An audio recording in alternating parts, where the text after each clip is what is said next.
Hello and welcome back, everyone, to Mortal Kombat 9, as Sunya Blade is attempting to capture Kano and to bring him back to the Special Forces base. Except he is being protected by Shang Tsung. Oh, and Kano's fine. And so are they. Everybody's cool. It's alright, because it's not about killing your opponent. You win some, and then you lose some. What's up, Sarge? Hey, what are you doing? Only in this game, it's never appropriate to lose. Seriously, he's cool. So yes, Raiden actually has healing powers that he inherited from the Jinsei, but we won't get that explained until next game. That's amazing. Told you. Turns out he's a god. Yes. I am a god. Raiden? I am Raiden. I have foreseen events, like memories of my future. They lead me to Huh. believe that you are Memories of the future. It's a misnomer because memories can only happen for things that already have happened. invincible. He destroys all life in Earthrealm. We will all die. I believe these flashes are a guide to defeating Shao Kahn, but disrupting the flow of time can have serious consequences. Yeah, unfortunately for us, this game ends up having us end up in a significantly worse position than the original timeline. Like Final Destination type consequences, or just some people die and some don't. No, you see, the Final Destination consequences are predetermined. Raiden actively changes the timeline and makes it significantly worse for everyone involved. Huh. Those two people. I'm going to fuck with them.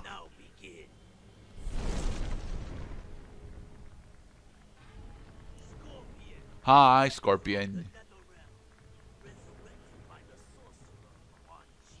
How come he gets a big fucking fancy introduction and Baraka's just like, I'm the slappy dude.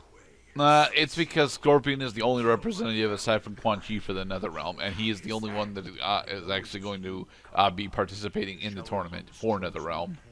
Right. There are a lot of realms in Mortal Kombat. There's Earthrealm, there's the Netherrealm, and there's Outworld. And all three of them are different realms.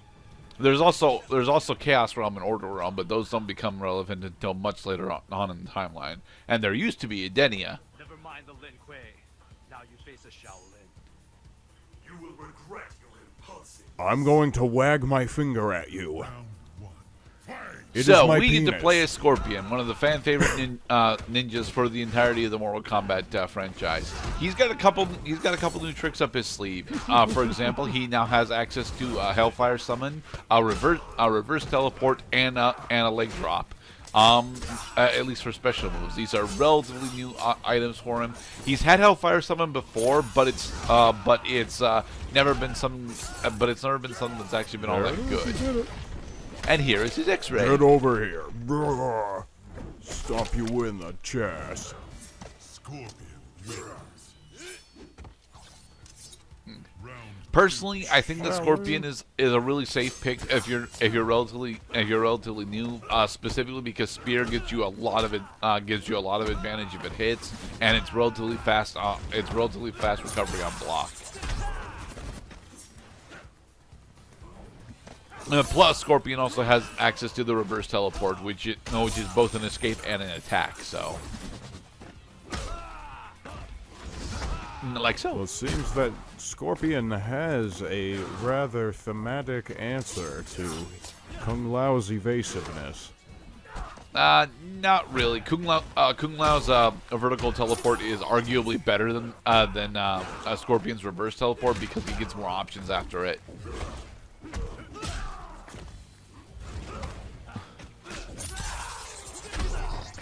Oh, he actually lost his hat for a second. Only for a second. You are not yet a warrior. Kung Lao. Now, for the record, Kung Lao is actually a much better fighter in this game than Scorpion is. Not win this fight. Well, as I recall, other Mortal Kombat tutorials also had an interesting way of getting you to know all the characters' movesets.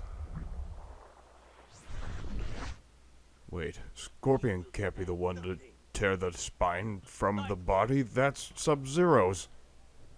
Nightwolf. Your aggression is misplaced.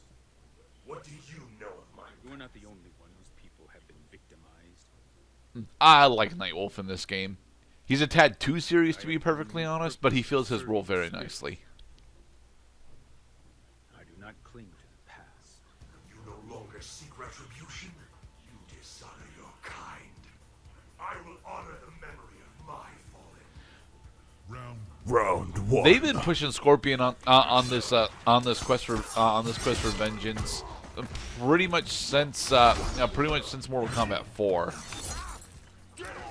And to be perfectly honest, it's always felt not nearly as well explored as it's supposed to be. But I think they actually explored relatively well in this game. Exploration, nothing. I mean, it's nice when you can feel things, especially for your character specifically, that good things happen for the guy you're playing as, and bad things happen to the bad guy. Well, However, good things do not Mortal happen for Kombat Scorpion, universe, sadly. because Scorpion is always about to enter a battle. He's just one badass line away from brandishing a weapon on his foe into a round 1 fight.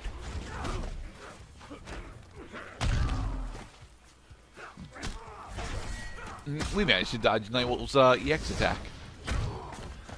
Scorpion walks into a bar. Nightwolf was cheeky and standing by the table nearby and tossed his drink over his shoulder. Scorpion knocked the glass out of his hand and said, You'll pay for that one. Round 1. Fight. Oh, he blocked our X-ray attack. Oh well. Oh, From here- but he did not block the triple combo. Well, the throw, because you can't block throws. You have to evade them. The spirits have forsaken you, shaman. An impressive start. You waste my time, sorcerer. You waste my time. You will fight Sub-Zero soon enough. After we go Don't through another worry. bullshit round. Oy. Bullshit round. Yep. Oh, what, you mean like a 2-on-1? Yep, we gotta go through a 2-on-1. I understand your desire for revenge. You're all warmed up now, fighter. Destroyed 2 foes. Now Raiden is giving you some expository bullshit in order to really prime you to kick ass this time. The fate of not just one, but at least 2 or 3 other worlds are on the line. Spare Sub-Zero's life, and I will request that the Elder Gods return the Shirai Ryu to the realm of mortals.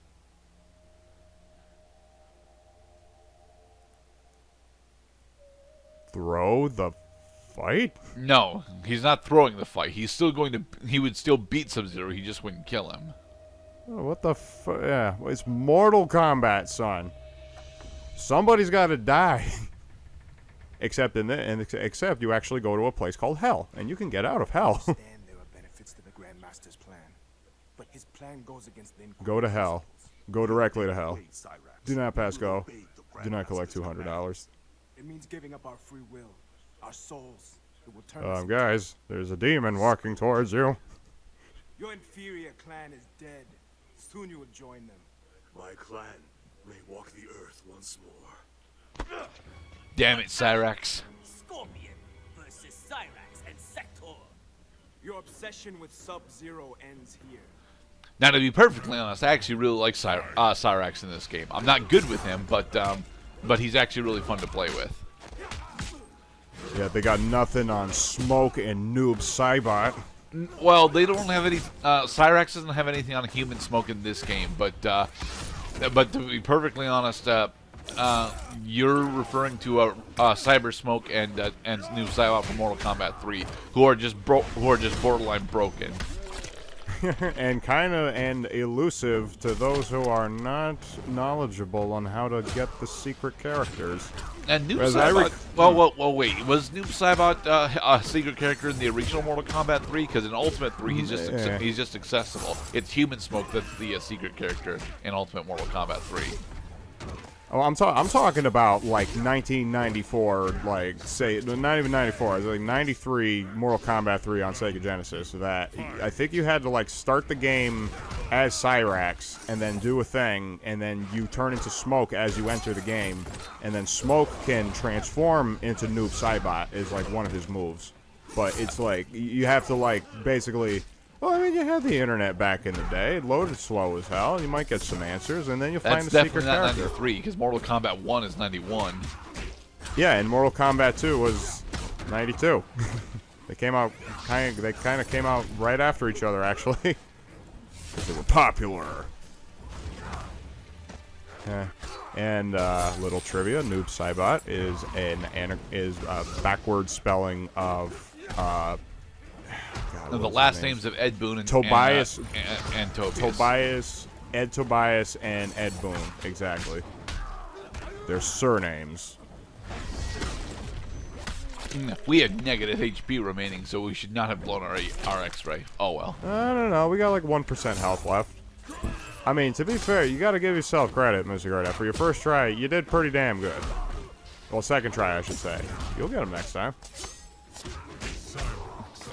You know, I mean, some people can do it. I've seen some. What? You can't lose even once? No. Oh, because you lost the first round. I was not paying attention to where the skull markers were ending up. See, it's the skull icons that tell you how many times a player has won a match, not lost a match. Yep. It's the skull that he ripped from his opponent's body, lifted up and said, "Ah!" I really wish that I had bothered to practice with Scorpion for to figure out one of his better dial-up combos. But the only one that I've honestly got is forward 3-3, which is okay because it's a rather slow low into a high, but it's not honestly as effective as it should be. So what I end up doing, as with a lot of the fights, I end up just spamming special moves.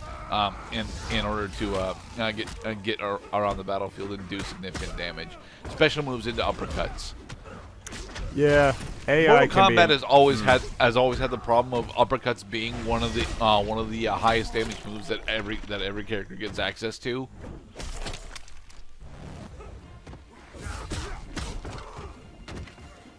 There, we killed someone with Hellfire. Haha.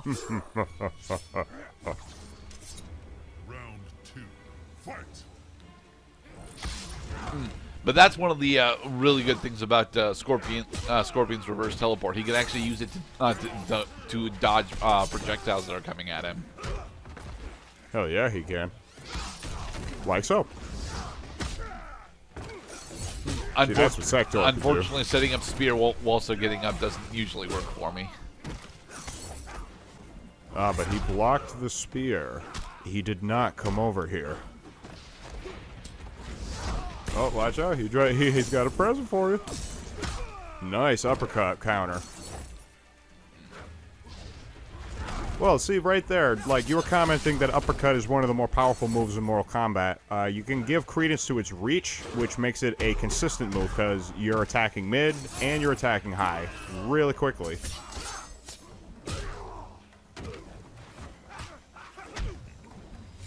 So it's new in the world of Cloud as we attempt to finish off this 2v1. Oh man, I'm getting mad trophies, and I'm exploiting save states, and I feel I have really outdone myself, not to brag, that I actually outsmarted one of the last segments of RE7 with the difficulty maxed out. Because, as it turns out in that game, you're just a little hint, if you find yourself struggling in the game, try running past enemies instead of fighting them, because you will find that all the game is trying to do is damage you and use up your ammo, but then you realize that once you get past the enemies, that the game can go screw itself after, because the obstacle has been beaten. For the record, that's what you're supposed to do at the start of RE2, and I never managed to make it far enough into RE2 without cheating to really explore how much skipping enemies really helps you. Yeah, and then in RE6, I found out, unfortunately, that not only was skipping enemies like an unfortunate happenstance for people who wanted to play zombie shooter and shoot zombies, that the only point of the zombies being there is to learn to just run past them. And yeah, it's been a fun experience. Well, I mean, the goddamn game makes you, you know, need currency in order to save. Not a lot of games do that anymore. Anyway, in the next episode, we'll finish off Scorpion's story in Mortal Kombat 9. Be safe, everybody. Have my revenge, but I will not kill Sub-Zero.